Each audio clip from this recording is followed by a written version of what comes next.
Como Pedro Caixinha vê o futebol? Vamos reagir aqui a essa entrevista do Pedro Caixinha, nosso novo treinador aí do Santos Futebol Clube, ao canal aqui do Rodrigo Seixas. Deixa eu tirar o Gabriel aqui da frente, ó, Rodrigo Seixas. E aí, Gabriel, bora ver como é que o Caixota vê o futebol e como será o provável Santos, né?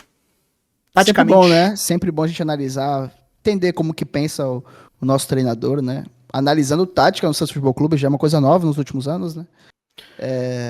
Vamos ver aí, tô empolgado pra ver. A gente sabe que o Caixinha é um treinador muito ofensivo, mas a gente quer ir um pouco mais a fundo aí, e acho que essa entrevista aí do canal Rodrigo Seixas, que é um cara que vê, né, desempenho, é um analista, pode ser interessante. Então vamos deixar o like aqui já, e bora entender como é que Pedro Caixinha vê o futebol através do quadro dele, né, da prancheta, que ele vai explicar ali também. O Rodrigo Seixas tem esse quadro aí da prancheta. Um detalhe importante é que esse vídeo é de 5 meses atrás, então Caixinha naquela altura ainda estava no Bragantino, né? Então, só para poder dar um disclaimer aqui. E bora que bora. Fazia inconscientemente uma saída em 2+1. Jogávamos em 4-3-3 também, era 2+1, mas já está. Ou seja, aqui praticamente este jogador se via sempre de costas. Era muito difícil ele sair da pressão. Sim. Depois, que solução é que dávamos aqui? Poder baixar aqui. Porque daí se você vem aqui, ele libera o caminho. Pronto. Já na introdução ali, o Caixinha falando do famoso 4-3-3, que muita gente, né, Gabriel, no Santos teme, mas é um dos esquemas aí que o Caixinha é adepto. Acho que junto com esse tem mais um lá que eu não lembro exatamente. A tática não é meu forte, né, sendo sincero aqui. E acho que a gente vai aprender bastante também com esse vídeo. Função 4-3-3 de Dorival Júnior, né? Santos de Dorival Júnior era full 4-3-3, né?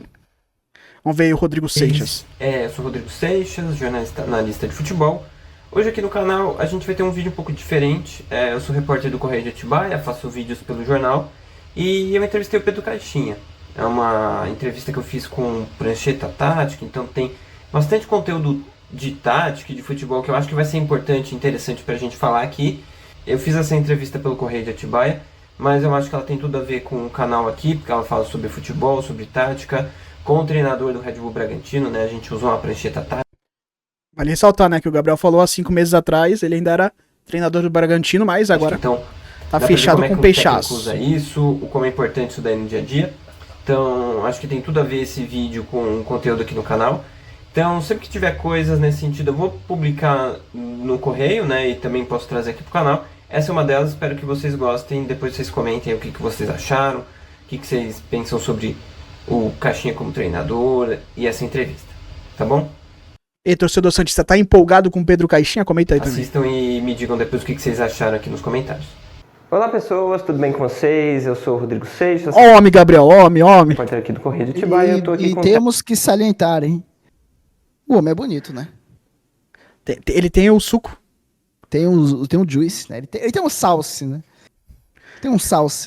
Do coroa maroto ali do... Coroa, pô. Técnico do Bragantino. Bem com 50 e pouquinhos anos, né? Tá com seus 52, 53, 54. Tá bem, pô. Nosso Pedro Caixota. Magrinho, né? Pá. Mais em forma que a gente. Pô, tá melhor que a gente, tá no shape ali, grisalho, né? O dono da lancha, o cabeça... Que isso? Cabeça. Pedro Caixinha, a gente vai conversar hoje bastante sobre o Bragantino, mas essencialmente sobre tática, por isso tem o técnico aqui e aqui tem o Campinho para ajudar a gente a explicar um pouco tudo isso. Para começar, primeiro agradecer a você pelo contato, a toda a assessoria por ajudar nesse processo. Eu queria que você explicasse o quanto isso é importante para você no dia a dia, para explicar para os jogadores um pouco o que eles vão fazer, como funciona o andamento da sua equipe, o quanto isso te ajuda no dia a dia. Você tem a prancheta grande, pequena, aposto que nos... calma aí. Tô analisando aqui agora o que eu acabei de falar, né? Eu falei que o Caixão é um cara bonito, mas vamos contradizer agora, hein? Não é. Nesse frame dele aí, ele tá parecendo um pouco o Homer Simpson. Também deve ter vários aplicativos. É aquela beleza exótica. Assim? Se a boca dele, né? Lembra Boa tarde, Rodrigo. Boa tarde, Rodrigo. É um prazer receber-te aqui. Só nos conhecemos através das conferências de imprensa e normalmente és aquele que tem mais cuidado de fazer perguntas para analisarmos o jogo. Aquilo que é... O cara do nada chegou ali e bateu na porta. Aí. Que isso, cara. O cara interrompendo. Mas que o cara chama dele pra aquele lugar. Em termos de análise do jogo, análise posicional, que daí depois deriva aquilo que é mais tático em termos das decisões dos jogadores e porque um posicionamento em função dessas mesmas decisões. É importante para mim, em termos visuais, eu desenho muito, gosto de desenhar muito, mas gosto de utilizar muito também estas peçazinhas assim para poder ter outra visão muito mais chamativa e apelativa para mim, para depois poder desenhar e explicar aos jogadores. Utilizamos também muito a imagem vídeo, eu a isto, por exemplo, chamo um modelo gráfico, utilizamos muito a imagem vídeo para que possa ser trabalhada. Será que no Santos já tem vídeo? Porque o Santos tá tão atrás, né? Será que ele vai... Ou tá em projetor, né? Tá em projetor, eu acho. Complicado, Caixinha, vai ter que ver a realidade do Santos, que DVD. olha... Tá em DVD, tem DVD. Quer ao nível do treino, quer ao nível do jogo. Há inclusivamente uma coisa que está por chegar aqui ao clube, que já utilizam muito na Europa, o Leipzig utiliza muito, que é ter uma pantalha quase tamanho gigante no campo. Pantalha? Onde, em termos de... Acho que é a... né? Eu já ouvi essa frase em algum lugar. Acho que é isso daí, a prancheta? Acho que é prancheta, né? Do tamanho grande, tipo, do tamanho do campo, ele falou? Falou uma pantalha gigantesca aí. Caraca. Determinados trabalhos mais de orientação tática e posicional. Pra ver se o jogador entende mesmo, né? Ó, tu vai ficar aqui, ó. Nós possamos estar a analisá-los e precisamente mais desenhado parar impossível. um bocadinho e ter essa capacidade ou essa acuidade visual para corrigir posicionamentos que são... E tu vê, né, cara, que tipo, a gente pode ter todas as ressalvas com Caixinha, talvez dentre os nomes mais badalados que vieram, Luiz Castro, Quinteiros, a gente não sabe se é o melhor, mas é um cara que, taticamente, a gente vê que ele entende, né? Que é um cara que fala de tática, que sabe da importância tática, né? Da tática no futebol. Eu acho que entre o Quinteiros e o Caixinha... Talvez case mais com o estilo do Santos, né? A gente vai ver aqui, mas o Quinteiros o pessoal falava que era um jogo mais posicional e o Caixinha já é um jogo mais de querer atacar, tanto é que os times dele costumam tomar muitos gols, né? Que são fundamentais em termos daquilo que são o desenvolvimento dos comportamentos da equipa, já sejam eles com bola ou sem bola. Até eu estava vendo, essa semana o clube publicou um vídeo nas redes que tinha o campo dividido em setores enquanto vocês treinavam. Aqui a gente vê também alguns riscos. O quanto você usa isso no dia a dia, nos treinamentos, e isso, pelo que eu acompanho de futebol, tem a ver com espaços de fase, com jogo de posição, com ajudar o jogador a se localizar e aproveitar melhor o campo. É isso também? No fundo, o campo, naquilo que são as suas marcas, constituem referências, não é? E nós queremos ter essas referências em função de cada uma das situações onde estamos, por exemplo, no campo. Uma das situações que temos, dentro daquilo que é a fase do processo ofensivo no ataque ao golo, é o caminhar juntos, é o equilíbrio ofensivo, e nesse sentido a equipa tem que caminhar junta e ocupar o espaço muito dentro daquilo que são, por exemplo, duas zonas ou dois corredores para poder atacar junto, sem perder a largura, sem perder a profundidade, mas que os jogadores tenham também essas referências. Depois também, por exemplo, em termos da linha defensiva, se a bola está do lado direito ou do lado esquerdo, onde é que deve estar colocado o último defesa para coordenar essa linha em função dessa bola estar fechada, estar aberta, diagonais mais curtas, diagonais mais longas, e tudo isso em termos daquilo que são também a relação entre os setores. Se queremos que a equipa esteja curta, por exemplo, hoje o que tivemos a trabalhar, para além dessas referências zonais em termos daquilo que são os desenhos que temos no campo, colocamos e utilizamos também hoje uns manequins, outras vezes utilizamos algumas referências mais passivas, mas que tenham algum movimento que não os manequins que são estáticos, para trabalharmos a ligação entre as linhas numa coisa que nós acreditamos muito, que é trabalhar nas costas das linhas de pressão. Então tudo isso serve de referências.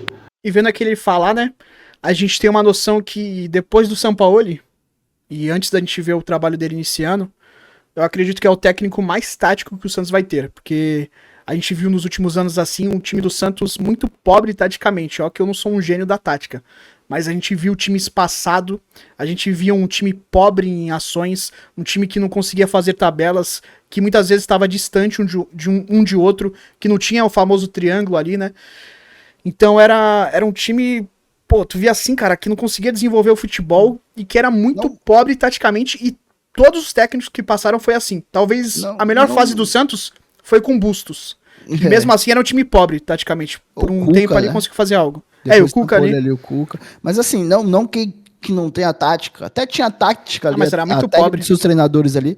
Mas não nesse estilo. E é um estilo que casa com o Santos, que é o de ofensividade, né? Olha, Gabriel, eu vou acho te que falar. o treinador mais próximo ao Sampaoli ali, que foi o último que a gente teve ali. Em alguns momentos, pra mim, o Santos eu não conseguia ver tática no Santos. Não, Paulo Turra, Odair Helman, sim. o próprio Carilli também. Às vezes eram times muito pobres ali, mas era no, né? O time não conseguia criar, tá ligado? Era um time muito pobre, velho. Um time que não conseguia defender, que não conseguia atacar. Esses últimos 3, 4... Foi um dos mais feios que eu já vi na minha vida. E do Lisca Doido, né? O Lisca Doido também foi... Mano, foi tenebroso. Cada técnico que passou pelo Santos... Cara, o Caixinha, antes já de estrear, eu vou cravar aqui. Pós-Sampaoli e talvez pós-Cuca, né? O Cuca ainda teve um trabalho ok ali. Mano, é o melhor técnico. Cravo com tranquilidade. Claro. Sem ele estrear, velho. Porque pode ser que não dê certo, mas assim, de nome e de casar com a filosofia do clube, eu acho que sim. Inclusive, Ariel Roland também o Roland ainda chegou a fazer um trabalho legalzinho ali e tal. No começo ali, mas...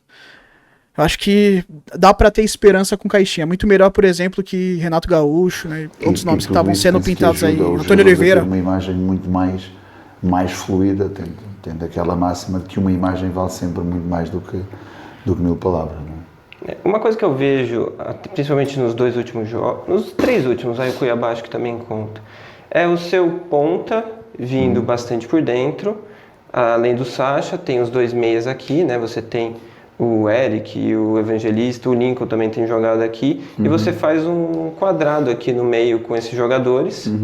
Então, e hoje o Santos está muito perto de anunciar o Tassiano, né? E eu e o Gabriel até discutimos aqui, talvez o Tassiano no time do Caixinha, a gente tá com todas as ressalvas, discordamos totalmente do valor pago, mas talvez ele faça o papel do Sacha, né? Que ele jogou ali no Bahia mais de centroavantes, falso 9. E é o que mais ou menos o Sacha faz no Bragantino, também, né? Fazia, né? Ele jogou ali meio de meia também, mas eu acho que ele casaria mais com a função do saindo da área e tal, né? Acho que ele vai ser meio que um Sacha, acho. Né?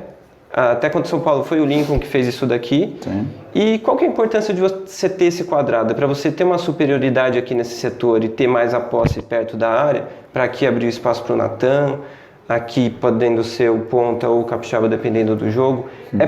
Inclusive, aceitarias Juninho Capixaba, hein?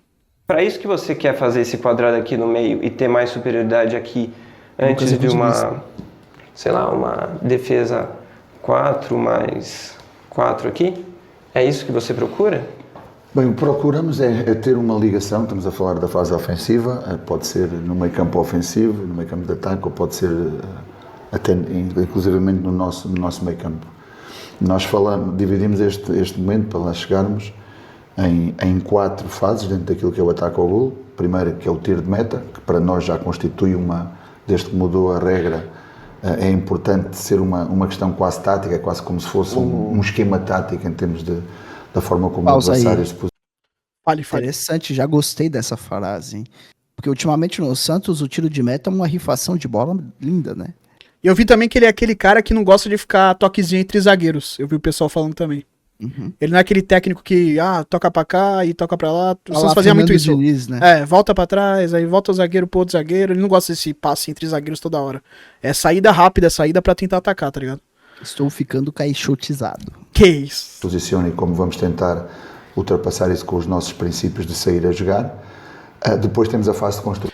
E essa questão de sair jogar pode ser, né, um indício que o Brazão... Não, o Luan Pérez e que o Brazão vai com certeza ser titular e vai ficar complicado pro João Paulo, que não tem uma boa saída com os pés, né? Tem esse detalhe importante aí também. Inclusive, o Vanderlei na época lá do São Paulo ele sofreu bastante, e inclusive vendido, né, ele trouxe o Everson, que pra mim, eu não gosto do Everson, mas com os pés era bom, né? Mas assim, eu acho que de normal, de qualquer jeito, já tava ruim pro João Paulo, né? Sim, sim. Porque quando o goleiro se machuca, sai, o outro toma a posição que nem o Brazão tomou. Ele já vai começar como reserva, isso daí é um fato, mas reserva, a questão de ter que usar os pés, provavelmente, já deixa ele mais abaixo ainda, porque o Brazão ainda tem uma noção melhor, né? A ter superioridade numérica de forma a eliminar essas linhas de pressão, a primeira linha de pressão, e ter jogadores livres de frente para o jogo. Depois temos a zona de criação e no final temos a zona de finalização, onde a equipa tem que caminhar junta para estar equilibrada ofensivamente. O que nós queremos, por exemplo, no que estava a falar, é uma forma de ocupação racional do nosso espaço de jogo, aproveitar, por exemplo, também características diferentes daquilo que são os nossos laterais.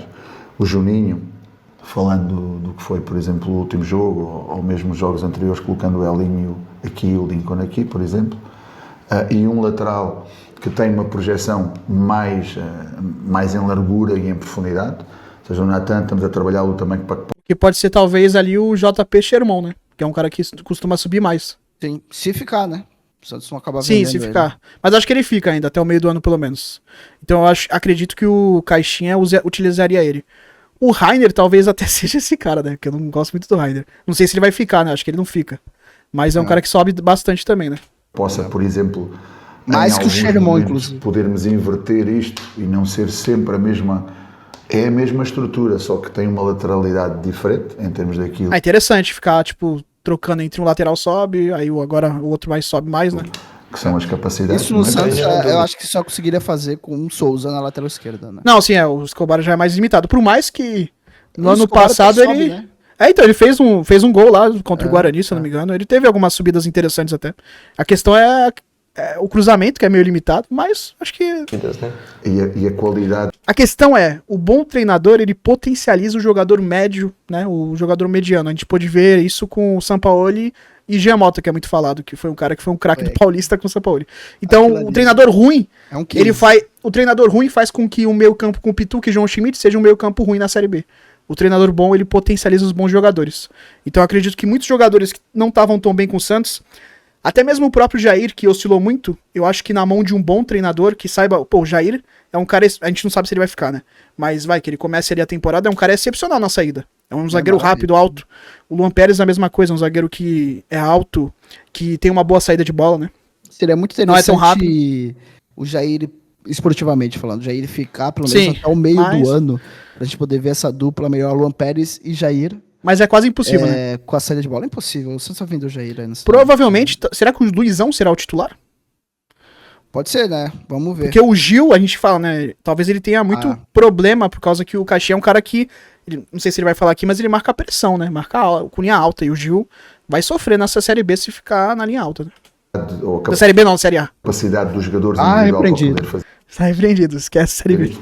Depois, independentemente se o adversário, por exemplo, pressiona a 3, como é que nós queremos trabalhar aqui nas costas da linha de pressão, e nós queremos trabalhar mesmo muito, muito pegados nas costas desta linha de pressão, e depois ter, independentemente daquilo que é a estrutura adversária, mas também tendo em conta as relações numéricas e os passos, ter esta possibilidade de criar por dentro, ou ter esta possibilidade de criar, por exemplo, por fora, baixando mais... Ou seja, tu vê aqui que ele não é um técnico limitado, né? A gente pode criar por dentro e também pode criar por fora. Coisa que a gente não via com o Carille, né? E um detalhe importante, dependendo da formação do adversário. Ou seja, um cara que vai analisa como o adversário joga também, né? Não é simplesmente vamos jogar sempre da mesma forma, não. Vamos ver como é que o adversário se porta para aí sim a gente estabelecer como a gente vai se portar, então. Estes jogadores que aqui estão, ou inclusivamente este fixar o lateral, ser este a dar esta opção, então dar-nos estas superioridades numéricas e fluidez no jogo desde a fase da construção, que é uma fase que eu acredito muito e acho que é determinante. Por exemplo, na primeira fase com o São Paulo não tivemos essa capacidade, tivemos que dividir mais o jogo e isso custou-nos. No segundo tempo, quando tivemos isto, tivemos mais chegada, tivemos também mais gente na chegada e é uma fase fundamental. Depois temos a fase de criação e aqui por exemplo, já são 2 jogadores mais no espaço entre linhas.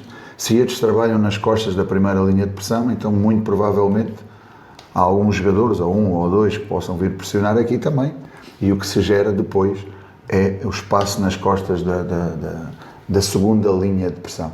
Então o que queremos é tentar ter condições para eliminar estas linhas de pressão, para depois poder estar para encarar a última linha, sem nunca renunciar a situações em que, se o espaço, com um princípio muito claro, se o espaço já existe, não temos que o procurar, não temos que o construir, não temos que o criar, temos única e exclusivamente que o explorar, e aí também vêm então essas dinâmicas.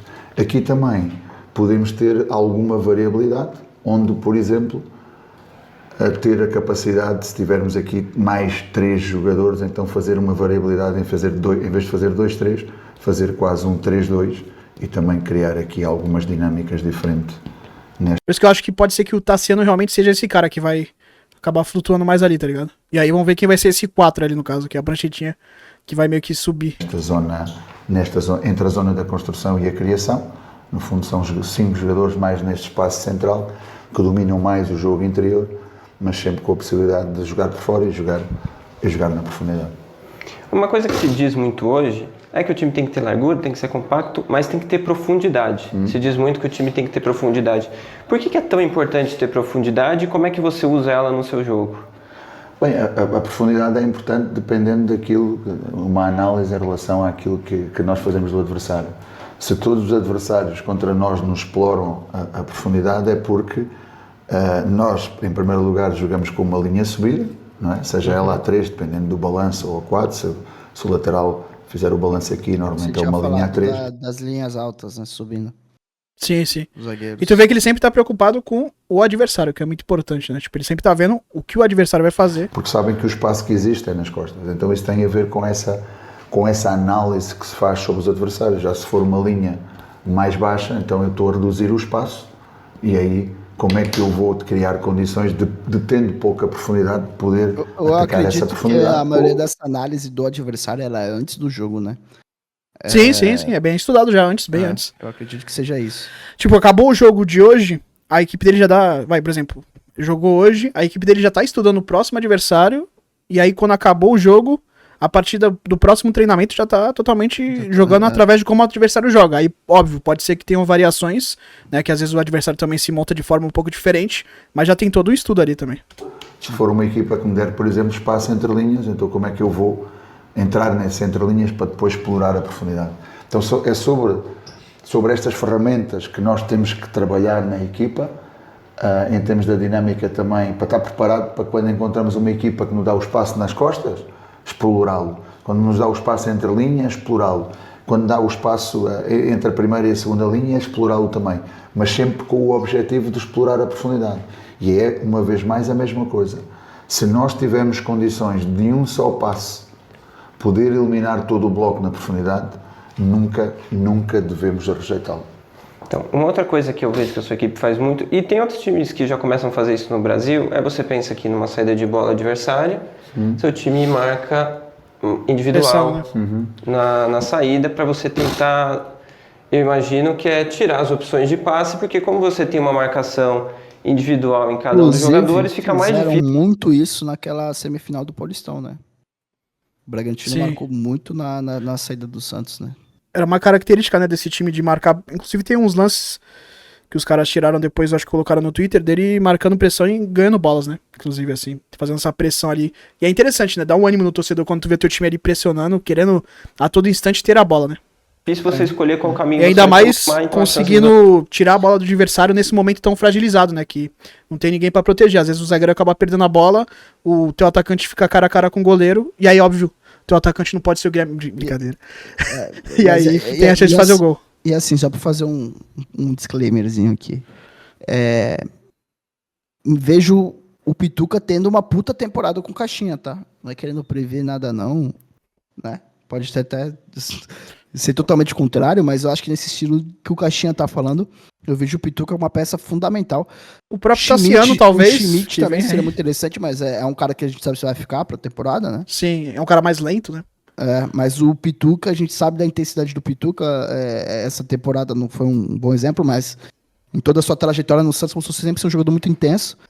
Inclusive, o Sampaoli gostava muito do Pituca. Acho que o Caixinha pode fazer também Pituca voltar ao seu auge, né? Tem até uma ala da torcida que criou um ranço com o Pituca, né? Eu gosto do Pituca. Eu também gosto, mas... Ele não fez um Brasileirão genioso, mas foi um Brasileirão ok assim. Acho que ele pode também render nas mãos do Pedro Caixinha. Eu não acho que ele tem que ser a nossa estrela, né? Porque, não. Mas eu gosto muito do Pituca e eu acho que o Pedro Caixinha pode usar ele de uma forma bem interessante. Que você busca, tem algum problema disso? Porque talvez se der algum desencaixe pode ser que abra um caminho para alguém, esse o principal problema? Esse obviamente é um risco quando assumimos isto. O Rodrigo disse muito bem, o ano passado éramos a única equipa que o fazíamos Eu hoje já vejo mesmo muitas equipas a fazê-lo no Brasil, o que é sinal que deixamos essa imagem de marca e temos de continuar a fazê-la. O princípio é muito claro. Há, por exemplo, equipas, o São Paulo fazia isto, mais com o Caleri, não fez tanto agora neste jogo, mas, por exemplo, o Racing colocava-nos aqui três jogadores. Então sabemos que, obviamente, no tiro de meta não há impedimento, temos que assumir isso, mas a partir do momento em que a bola rola o seu perímetro, isto já deixa. Pronto, então estes princípios são princípios que nós temos que saber dominar, saber explorar e depois também em termos daquilo que é a capacidade de pressionarmos a bola para fechar aquilo que é a nossa profundidade. É verdade, o princípio é orientador de partida, é numa referência individual, mas depois vêm as tais referências que nós temos do campo e os tais princípios defensivos que temos que também acho cumprir. que o Guilherme também não é de se jogar fora, não, hein? Não, no esquema do Caixinha talvez ele se encaixe bem. O problema... Porque é um jogador esforçado nesse sentido. O problema é que ele joga do mesmo lado que o Soteldo, né? E o Soteldo pode ser o desafogo técnico do Santos. Entendeu? Aí vamos ver se o Caixinha vai querer usar, né? Também nesse sentido. Ou se o Santos também não vai acabar vendendo. Eu por mim, manteria o Soteldo. Não, então, mas pela matéria do Mussetti lá que saiu, da reintegração, acho que ele vai acabar ficando, o Soteldo. Então, beleza. Eu acho interessante, porque não sei ele não é esse jogador esforçado, não. Eu não vejo o Soteldo indo nessa pressão aí. Não, mas essa primeira pressão ele vai ter que ir, não vai ter jeito. Essa primeira pressão vai ter que ir. Aí depois, a questão de voltar pra marcar já é outros 500. Agora, essa primeira pressão é obrigação do jogador fazer. Não vai ter jeito, ele vai ter que se encaixar. Sim. Eu vejo mais do Guilherme fazendo essa função. Não, o Guilherme sim. Pode ser que o Guilherme vá até pra direita, né, se ficar. Até porque 5 bilhões... não é muita coisa, né? O problema do Guilherme, que eu vi muita gente falando no Twitter e eu concordo, é que às vezes me passa que ele parece se achar, né? Parece que ele acha que ele joga muito mais do que ele joga. Ele é um bom operário da bola, ele é um Romero ali do Santos. É um cara que marca, dedicado, mas ao mesmo tempo não tem uma finalização tão boa, não é técnico, não é um cara driblador, é um cara que no 1 contra 1 com o goleiro já se mostrou não muito bom. E eu sinto que ele se acha o craque. Então, por isso eu venderia, entendeu? Mas 5 milhões também acho pouco de reais. Não dá. Mas assim, eu também acho, concordo com você. Apesar que nesse esquema do Caixinha aqui, acho também interessante. Só que ele o próprio não é Tassiano, craque, né? E outra coisa, ele não é só nenhum craque, como ele não tem que ser nenhum tipo de líder dentro do elenco. Não, então não tem como. Porque... ele era, né? Inexplicável isso. Então, o próprio Tassiano, que a gente criticou muito, e vai continuar criticando os valores, se realmente fechar que tá muito próximo, é um cara que nesse esquema aí pode ser muito interessante. Além de fazer várias posições, ele é um jogador muito tático, então ele é muito dedicado taticamente. Então esse tipo de jogador que o Caixinha deve, né? A gente entende que o Santos tá trabalhando junto com o Caixinha, ele deve ter aprovado. O problema, que a gente falou até no próprio vídeo do Tassiano, são os valores, né? 32 milhões de reais. O Wagner Frederico acabou de postar aqui que... Fale. Info. O Tassiano do Bahia é o 10 que o Santos está próximo de anunciar, como ele informou no canal, ou seja... Aí é péssimo. A gente recebeu uma notícia... Tassiano, né? Eu enxergava ele muito mais como um 9, né? Como um falso 9, agora como um 10 ali já... Ele nem fez tanto isso no Bahia. Foi pra essa visão, não sei se isso passou se o Caixinha vê ele como 10, mas enfim... vamos ver, né? Já estamos tristes. Desanimador. Continuemos. Bora seguir. Então, por exemplo, se a bola está deste lado... Essa notícia já me deixou triste. Eu pensava que o Tassiano ia vir pra ser o 9 ali, pra fazer aquele papel do Sacha, tá ligado? Que eu falei aqui. Sendo 10 já me deixa mais... Vou te fazer uma pergunta técnica só rapidinho aqui que eu me ajeitei. Eu tô dentro do quadro ainda, que eu não tô me enxergando. Tá. Tá, beleza. Pode ir. Uma marcação individual daquele lado, porque fica afastado do centro do jogo. E até a bola chegar ali já dá tempo de voltar a marcação, né? Tem que utilizar aquilo que é o princípio da concentração. E então passo a defender um campo mais pequeno, por exemplo, onde podem estar 2 jogadores numa zona passiva, porque a bola não está lá naquele momento, e em função disso, quais são as nossas referências para que possamos concentrar e nessa concentração poder também exercer momentos de pressão. Moleque, eu acho que a gente vendo aqui o Caixinha falando, o torcedor santista finalmente vai ver aquele time que quer a bola, lá ele. Que Porra, o Santos é isso, velho. O Santos precisa da bola. Aquele time que tá louco pra ter a posse da bola, pra poder criar jogadas, pra poder ir pro gol, né? Finalmente a gente vai poder ver esse time com caixinha, pelo que a gente tá percebendo aqui, e até pelo que ele já apresentou nos times que ele passou, principalmente falando do Bragantino, que a gente acompanhou mais de perto. A gente vendo, né, ele sendo um cara que marca a pressão, que quer a bola desde o momento que o adversário já tá com ela. Pô, interessante, cara. É um Santos que a gente não vê desde o Sampaoli. A gente não vê mais esse Santos... Cara, olha... Esses últimos 2, 3 anos foram tristes por torcedor santista. Foi um Santos totalmente fora das suas características. Eu não falo da característica de encantar. Mais até, né? 4, 5 anos. Aquele Santos que a gente não fala de encantar, a gente fala do Santos tentando atacar, do Santos intenso, de um time vibrante, de um time, né, que tem vontade. Até porque o time do São Paulo não era todo momento que ele encantava, mas era um time que tinha vontade, que tinha intensidade, que queria a bola, cara. E acho que com o Caixinha, a gente tá vendo nessa entrevista aqui dele, ele quer a bola, lá ele. Mas ele tá disposto, tá ligado? Ele quer a posse de bola. Tá ligado? E não apenas como o Diniz faz ali, que é ficar tocando pra um lado e pro outro. Não, a bola com objetividade, de tentar buscar o gol. A gente quer o Santos que encante, né? Nosso maior sonho, claro, de novo, né? Mas é se divertir assistindo futebol, era um debate. A gente quer o Santos competitivo, né? Atrás, competir e ligar a televisão pra tipo, mano, eu vou torcer pro Santos. Não, tipo, puta, o Santos vai jogar de novo, cara. Vai tomar uma pressão ferrada. Era essa impressão que a gente passou esses anos, tipo, puta, o Santos vai jogar hoje. Aí eu vou assistir porque eu sou santista, mas... Nossa, velho. Não, a gente quer ver, tipo, pô, vamos jogar. E a esperança no Caixinha tá grande, cara. Eu acho que realmente, vendo ele falando e sabendo do que ele já apresentou com o Bragantino, acho que a gente tem uma boa esperança aí no Pedro Caixinha, velho. Vamos ver o final aí. Uma coisa que você faz também é, vamos dizer que o time tem uma linha de 4 para defender e muitas vezes jogou o Jadson aqui. Só que ele não era o cara que abria por aqui, ele vinha por dentro para fazer mais uma linha aqui. Outras vezes você joga com um ponta que vem por dentro, mas no ano passado eu lembro que você jogou uma vez com o Bruninho aqui na esquerda, ele vinha por dentro. Para você, os jogadores são mais função do que necessariamente uma posição? Assim... Sim, era ótimo que muitos deles pudessem fazer essas várias posições. E que... O Tassiano se encaixa bem nisso, hein? Tu vê aqui ele falando, é muito bom que eles possam fazer várias posições, várias funções. E terem a capacidade desse entendimento do jogo. O Jadson foi um tempo... Lucas Braga. Gabriel já tá em surto aqui. Não. O nosso cara que é lateral, meio campo, ponta, atacante. Treinador. Não. Mais um pouco foi zagueiro, Lucas Braga. Meu Deus. Lucas Braga não conseguiu ficar na Série B do Japão. Não. Não, mas eu vi lá os caras falando que tinham propostas de time do Japão, mas ele tá louco pra voltar pro Santos pra reescrever a história, tipo, pra fazer diferente. Não. Fica lá, falei, cara. Não, velho. Eu acho que não vem, eu acho que... Lucas Braga, você não vai assistir esse vídeo, mas se você assistir, impossível. Melhor coisa que você pode fazer pro Santos Futebol Clube, como torcedor que eu sei que você é, fica longe do Santos. Por favor. Ele quer, acho que, fazer diferente, tá ligado? Mas não vai fazer. A diferença dele é ficar longe, por favor. Nos laterais direitos em algum momento. Foi também por entendermos que ele nos podia fazer aquilo que o Juninho fazia do lado contrário. Então, por exemplo, estando o Juninho aqui, estando o Jadson aqui, havia essa alternância dele poder fazer isto aqui.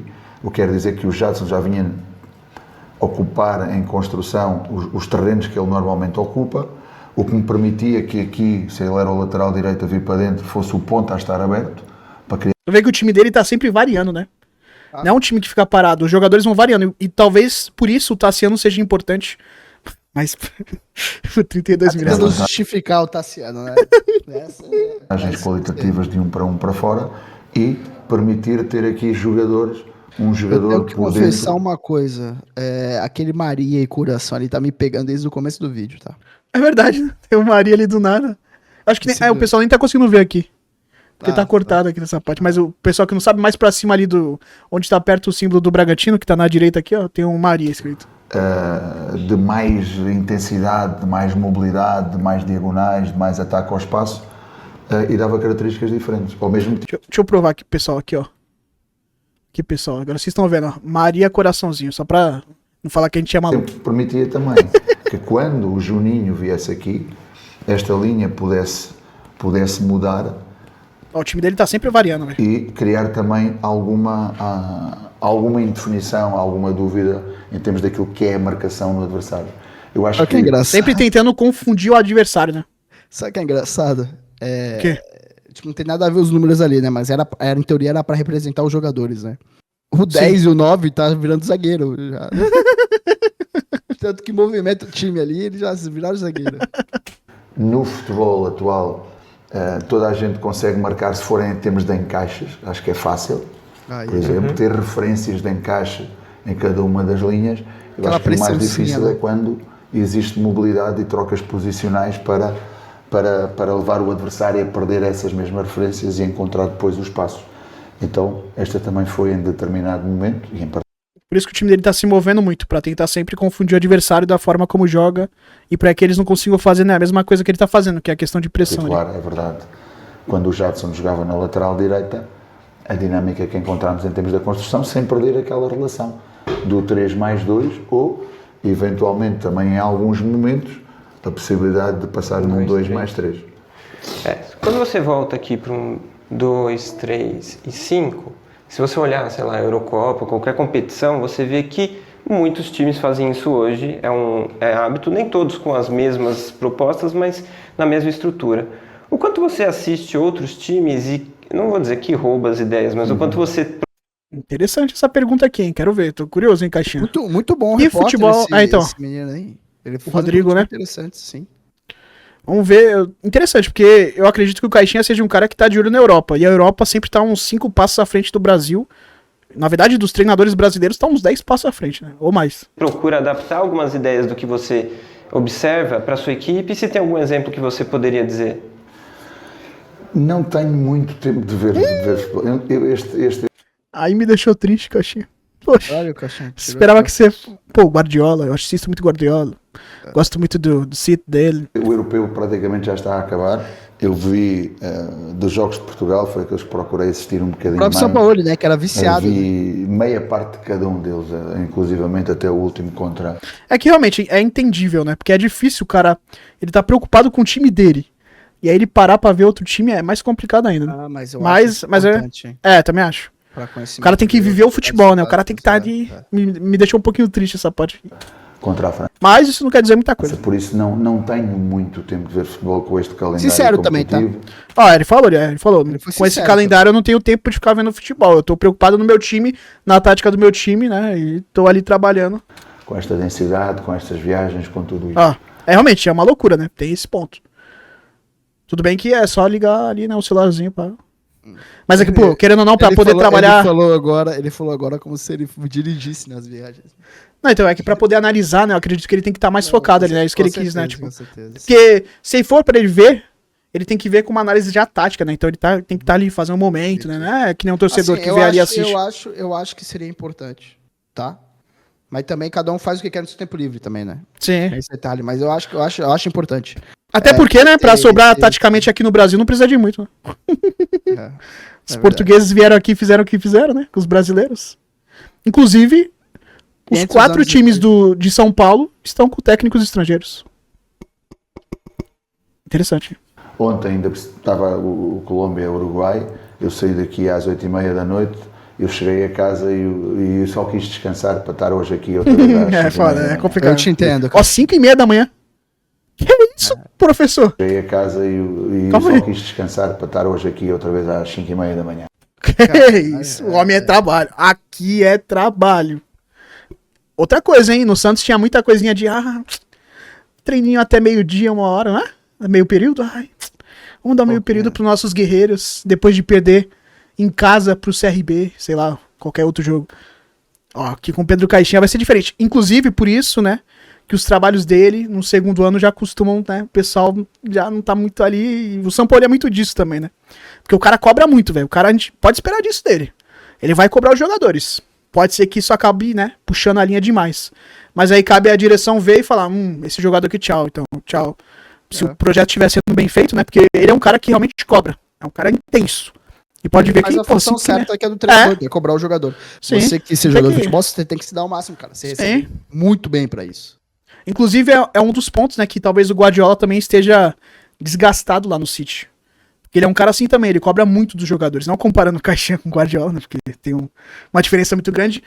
Mas o Guardiola, ele tá desgastado lá no City. E talvez, eu vi até o VSR falando, nesse momento tem duas opções. Ou você tira o técnico, ou você faz uma limpa no elenco. E eu acho que até que o City vai fazer uma limpa no elenco mais pra frente. Porque alguns jogadores já devem estar meio desgastados com o treinador, porque ele exige muito, cara. E acaba desgastando ali o ambiente com o tempo, né? O Guardiola tá há muito tempo ali no City, o elenco deu uma mudada, mas a gente vai ver aí no longo prazo como é que vai ser. O Caixinha tem contrato até o final de 2026, né, Gabriel? Ao final do Por isso não contrato, tem muito tempo. O que posso dizer é que de vez em quando baixa alguns jogos para analisar. Ó, Aí, interessante. Perfeito. Não precisa ver. Ele analisando ali o jogo, como é que tá taticamente e tal, interessante. E outra, né, ele também tem uma equipe.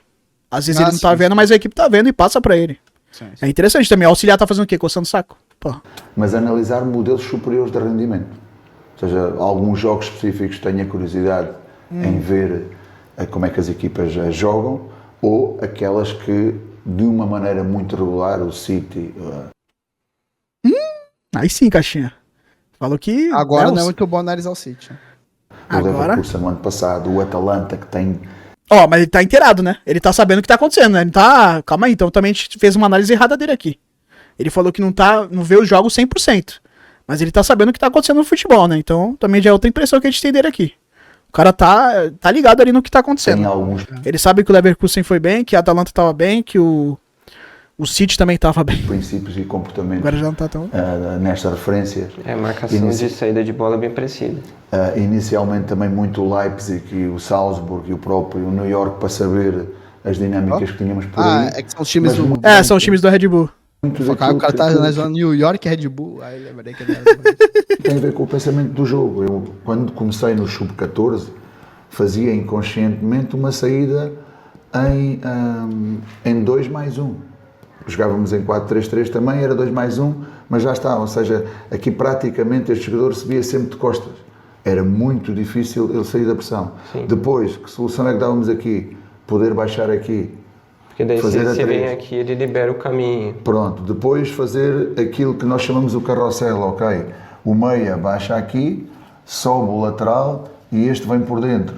Ou o carrossel invertido, do lateral ir por ali, do outro baixar aqui e deste. Podemos falar que o Caixinha manja da prancheta, hein?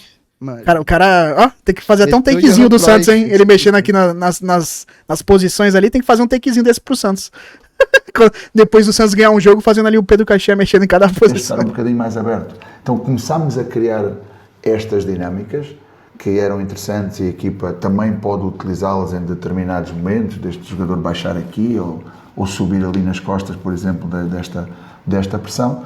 Mas aquilo que estabilizámos mais, porque achamos também que é importante ter uma base em relação a isso, foi muito mais nesta dinâmica do 3+2, com a possibilidade de criar depois também situações de 2 contra 1 por fora, para ter a saída não só por dentro, mas também por fora. Agora eu vou para a última pergunta, que é uma Vamos coisa que ver. acontece muito. O seu time, em boa parte dos jogos, tem os posicionamentos, né, o jogo posicional que se diz, e dizem que quando faz uma marcação individual, esse jogo fica muito fechado, porque os jogadores têm as posições definidas. Um dos caminhos que se faz para fugir de uma marcação individual é talvez esse carrossel, né? É um jeito de fazer isso. Sim. Ou, por exemplo, eu estava vendo o jogo da Espanha contra a Alemanha, a marcação era individual no meio de campo e o Rodri, em muitos momentos, arrastava o Gundogan para cá e liberava um caminho direto para o ataque. Esse também é uma outra possibilidade? Sem dúvida, se a marcação é individual, por exemplo, na bola parada, se a marcação for individual, ou seja, eu posso levar o meu adversário que me está a marcar para um lado qualquer, Ou o Lotero. porque o que vai acontecer é que ele me vai seguir. O princípio é o mesmo aqui. Então, criar dinâmicas de mobilidade, de um de atrair, outro de explorar o espaço, a algum determinado momento do movimento pode perder a marca e aí... Então, por mais que o time dele seja posicional, né, ele mesmo assim tem a variação dos caras, quando tá ali muito apertadinho, ficar se movimentando, que a gente falou aqui, né? Questão do Tassiano, inclusive, citando aqui nosso querido Tassiano de novo. este jogador já fica livre. Ou mesmo situações de 2 contra 1 também, de 2 contra 1 ou inclusivamente de 1 contra 1 para eliminar. Porque a partir do momento em que elimina e este jogador vai livre, ou seja, há algum ao longo do processo de ataque ao gol adversário, que vai ter que deixar a marca dele, não é?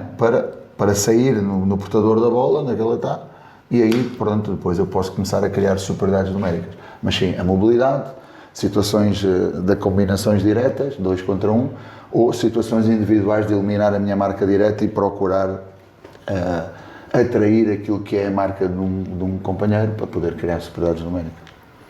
Então é isso, muito obrigado a todo mundo que acompanhou, ao Pedro, à assessoria, a todo mundo. Agradeço muito. Esse é o Correio de Atibaia, são os vídeos que a gente faz sobre futebol. A gente tenta sempre trazer assuntos um pouco mais profundos sobre futebol, sobre tudo que acontece aqui na região. Foi isso daí então, Gabriel. Uma boa entrevista do Pedro Caixinha, muito legal, né? O Rodrigo fez aí uma baita entrevista e conseguiu aí cessar algumas dúvidas, né, dos santistas e nossas também, né? De como o Caixinha entende futebol. E a gente pode ver que é um entendimento que a gente já tinha, que ele é um cara muito tático, né? Ele manja ali da questão tática e algo que faltou no Santos nesses últimos anos aí, né, Gabriel? A gente expectativa boa? Jogador vagabundo não vai ter vez, aparentemente, né? Sorteio que não corre, hein? Corre, sorteio. Boa. Esse jeito de jogar dele, assim, me lembrou o nosso São Paulo, né? Chovendo molhado. Somente na questão de chegar cedo, né? Tá ali entregue ao time, clube, né? Chegar cedo. A questão da marcação ali, da movimentação, a variação tática, achei interessante. Apesar que ele joga muito no 4-3-3, não varia tanto a formação em si, mas me empolgou, assim, ver que os jogadores vão ter intensidade, algo que a gente viu que esse ano, zero, né? Totalmente zero. O Santos andava em campo muitas vezes, né? Inclusive, estamos ansiosos aí pelo Portão B, né? Porque até agora falaram que um ia embora, o outro ia embora, e até agora nada, né? Estamos esperando aí. Vamos ver. Então é isso daí. Valeu. E contabilizem quantas vezes foi falado Tassiano nesse vídeo, tá? E comenta aqui.